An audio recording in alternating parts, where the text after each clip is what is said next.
कि बेटा सो जा। अब उल्टा हो चुका है, माए कह रही कि बेटा आराम से सो जा, मजलिस आ गई, मजलिस आ गई। ये फर्क, ये तब्दीली हम ला चुके हैं। इसीलिए इनको डर होने लगा है, इसीलिए इनको लग रहा है कि अब वो जो मुसलमानों का वोट, जो उनका कैदी था, जो उनका वोट बैंक था, जिनका रिजर्व बैंक था, उनको नजर आ रहा है कि असदुद्दीन ओवैसी की पार्टी उस वोट बैंक को वोट बैंक नहीं बल्कि ताकत के तौर पर मुसलमानों के हक के लिए इस्तेमाल करता है। ये बात आपको समझना है मेरे अजीज दोस्तों और बुजुर्गों। डरने और घबराने की जरूरत नहीं है। अब आप आ जाइए, बाबा के बारे में सुनिए। मुख्यमंत्री है मगर मैं उनको बाबा कहता हूं, लोग महाराज भी कहते हैं। अब इनके लोग ये बोलते हैं सबका साथ, सबका विकास, सबका विश्वास, मोदी जी बोलते ना।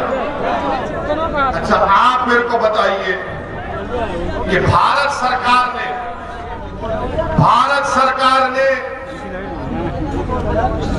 अक़लियतों के लिए, जिसमें मुसलमान, ईसाई, सिख, जैन और बौद्ध मजहब के लोग हैं, उनके लिए उत्तर प्रदेश में 116 करोड़ रुपए दिए। कितने दिए?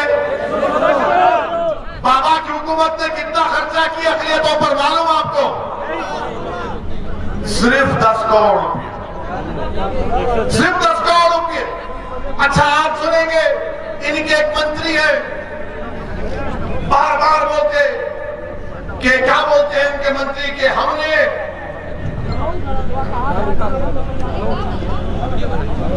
इनके मंत्री कहते हैं कि हमने मुसलमानों को प्रधानमंत्री आवास योजना में हमने घर दिया है। मैंने पार्लियामेंट में सवाल किया, अखिलेश भैया तो सवाल नहीं करते, उनको मालूम कि लोग कहां जाएंगे हमको छोड़कर। वो तो हमको भैंस समझते हैं कि दूध निथार निथार निथार निथार के खुद ही पी लिए। हमने सवाल किया था कि बताओ प्रधानमंत्री आवास योजना ग्रामीण में कितने घर मुसलमानों को उत्तर प्रदेश में मिले? तो कहा गया 2017-18 में मोदी की सरकार ने 7,65,000 घर दिए। कितने दिए? 7,65,000 घर दिए। और आपको मालूम मुसलमानों को कितने मिले? 10। 7,65,000 में 10 घर मुसलमानों को मिले। और बाबा और मोदी कहते सबका साथ, सबका विश्वास, सबका विकास। यानी बताइए आप कितना नाइंसाफी और झूठ हमसे। और फिर एक और जगह पर एक बीजेपी के लोगों ने कह दिया कि हम मुसलमानों के लिए इतना कर रहे हैं, ओवैसी को सिर्फ भड़काऊ भाषण देते हैं। हम ये बीजेपी की सरकार को पूछना चाह रहे हैं, जरा ये तो बता दीजिए कि सुल्तानपुर में कितने सीनियर सेकेंडरी के स्कूल हैं? सुल्तानपुर में एक भी सीनियर सेकेंडरी का स्कूल नहीं है। पूरे एक ब्लॉक में एक ही स्कूल है, पहली से 10वीं जमात, यानी क्लास 1 से क्लास 10 तक, वो भी कहा मदरसा। अब आपने टीवी पर देखा होगा कि माशाल्लाह हमारे टीवी के लोग भी मोदी जी के बहुत करीबी दोस्त हैं, बहुत करीबी दोस्त हैं। यहाँ पर है वो हमारे दोस्त हैं, नौकरी करके, ये नहीं कि जो मालिक है वो बहुत करीबी दोस्त है। उनका ऐसा रिश्ता है मोदी जी से कि वो अपने बाप को गाली सुनना पसंद करेंगे पर मोदी जी के बारे में तनकीद सुनना पसंद नहीं करेंगे। तो क्या चला है टीवी पे कि मुसलमानों ने कह दिया कि बच्चे और बच्चियां साथ मिलकर नहीं पढ़ना चाहिए। देखा होगा ना टीवी पर आपने। हमारे पास भी मीडिया के लोग आए, मैंने कहा देखो मुझे बुलाओगे तो भारी पड़ जाएगा। बोले कैसे पड़ेगा? हम बोलेंगे तुमने बच्चियों के लिए कितना स्कूल खोला बताओ पहले। मैं बात चैलेंज कर रहा हूं बीजेपी से उत्तर प्रदेश की सरकार को, बताओ तुमने 4.5 साल के अपने इख्तियार में मुसलमान बच्चियों के लिए कितने स्कूल खोले? तो जवाब आएगा ओवैसी हिंदू मुस्लिम की बात करता है, हमने सबके लिए खोल दिया। अगर सबके लिए खोला तो फिर तालीम से दूर मुसलमान है, तालीम से दूर मुसलमान महिलाएं हैं, बच्चियां हैं, आप उनके लिए नहीं खोलेंगे और आप बोलेंगे नहीं ये साथ मिलके पढ़ना नहीं चाहते। अरे आप स्कूल खोलना नहीं चाहते, आप पढ़ाना नहीं चाहते, ये हाल इनका है। अगर आप जाकर बाबा से बोलेंगे बाबा स्कूल नहीं है, तो बाबा बोलेंगे नाम बदल दो।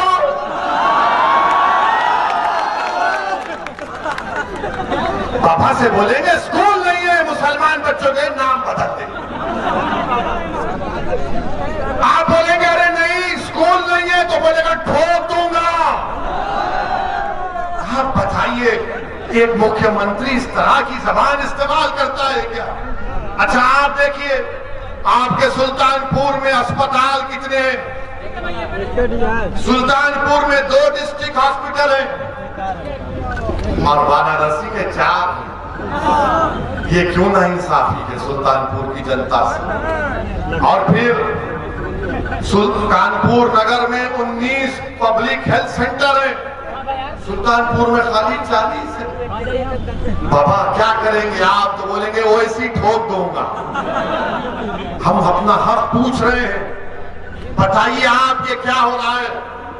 जब ये मसाइल हम उठाते हैं तो इनको लगता है कि नहीं ये ऐसा हो रहा है, ये जज्बात में ला रहा है, ये बीजेपी को फायदा पहुंचा रहा है, ये मुसलमानों के वोट काट रहा है। अरे वो जो उत्तर प्रदेश में हमारा हिंदू भाई मोदी को वोट किया, तुम्हारी जबान में तुम्हारे मुंह में जबान है ना, बोलो उनके बारे में। क्या यादवों ने वोट नहीं दिया मोदी को? या नहीं दिया? इसीलिए सूर्या जीता ना। क्या हमारे दलित भाइयों ने नहीं दिया? क्या ठाकुरों ने नहीं दिया? क्या ब्राह्मण समाज के लोगों ने नहीं दिया? सब देते हैं, मगर कोई ये नहीं कहता कि हिंदू वोट हमको क्यों नहीं मिला। मगर सबकी जबान पे क्या होता है, मुसलमान वोट क्यों जा रहा है? ये आपको फैसला करना है मेरे अजीज दोस्तों और बुजुर्गों। और आज आप देखते हैं कि हमारे मुल्क में महिलाओं की फिक्र किसको? हमारे मुल्क में मालूम आपको किसकी, कौन से महिलाओं की फिक्र है? हर टीवी पे अफगानिस्तान में महिला पे ऐसा हो रहा, अफगानिस्तान में ऐसा। अरे कानपुर में जो हुआ उसके बारे में नहीं बोलोगे? लखनऊ से करीब कानपुर, उत्तर प्रदेश की राजधानी से करीब कानपुर, एक मुसलमान है, उसको मारा और पीटा जा रहा है। तस्वीर की दुनिया में तुमको लेकर जाना चाहता हूं। फर्ज करो कि तुम हो और कानपुर में इस मजमे के तमाम में से कोई एक लोग हो, एक शख्स हो, उसके साथ अपनी बेटी हो 11 साल की, और मौत तुमको घेर कर मार रहा है, पीट रहा है, कह रहा है कि ये नारा लगाओ, वो नारा लगाओ, और तुम्हारी बेटी पुकार रही है इन जालिमों से कि मेरे अब्बा को मत मारो, मेरे अब्बा को मत मारो। क्या 11 साल की बच्ची के जहन में ये चीजें आएंगी कि उसके सामने उसकी बाप की बेइज्जती की गई? किसने आवाज उठाई? बोलो। कोई आवाज नहीं उठाया। मुझे बयान देना पड़ा टीवी पर जाकर, तो तब जाकर हरकत में आए। इन बच्ची के बारे में कौन बात करेगा? कौन बात करेगा उस बच्ची के बारे में? मेरे अजीज दोस्तों और बुजुर्गों, इस मुल्क की आजादी में जैसा मैंने कहा कि सन 57 की जंग आजादी में हमने हिस्सा लिया, हमारे उलमाओं ने जिहाद का फतला दिया।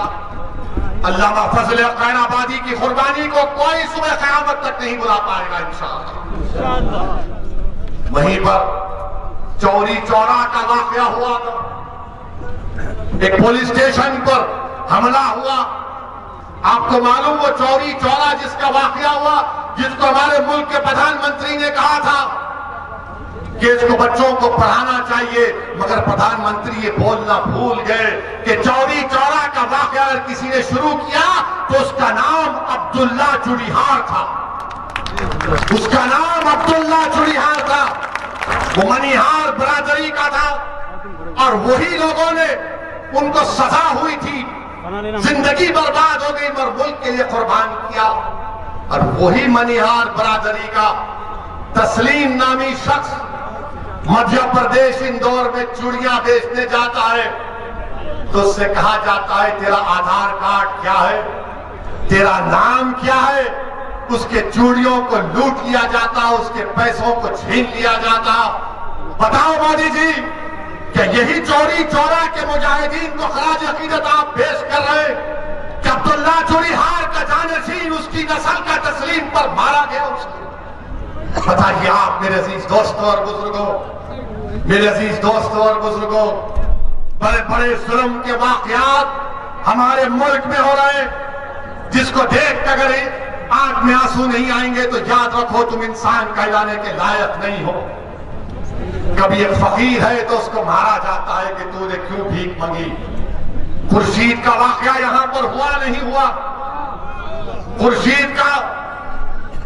खुर्शीद अहमद का वाकया सुल्तानपुर में हुआ और सबसे पहले वहां पर हमारे अकरम बेग साहब और सरफराज साहब पहुंचे। ये जुल्म के वाकयात हमारे पर इस प्रदेश में और पूरे मुल्क में हो रहे हैं। मेरे अजीज दोस्तों और बुजुर्गों, मैं आपको सिर्फ यही बताना चाहता हूं कि डरने और घबराने की जरूरत नहीं है।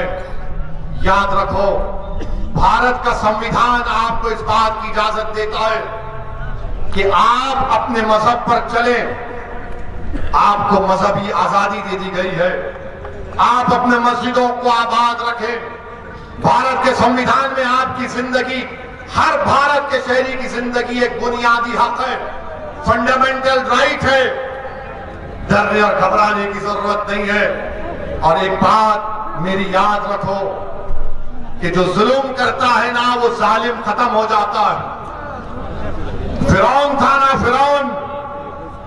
फिरौन मालूम कौन था आपको?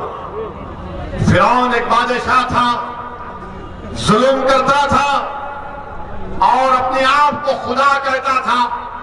तो अल्लाह ने हजरत मूसा को उसकी तरफ भेजा और उसके दरबार में, फिरौन के दरबार में गरीब लड़की थी, बहुत गरीब थी,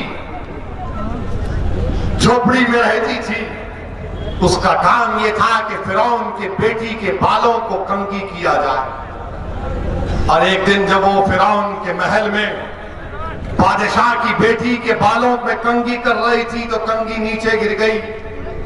उसने झुककर उठाया और कहा कि मेरा रब वो है जो मूसा और हारून का रब है, कि रब मूसा और हारून, मेरा रब वो है जो अल्लाह है। उसने कहा, तो बादशाह की बेटी ने कहा कि तू मेरे बाप को खुदा नहीं मानती?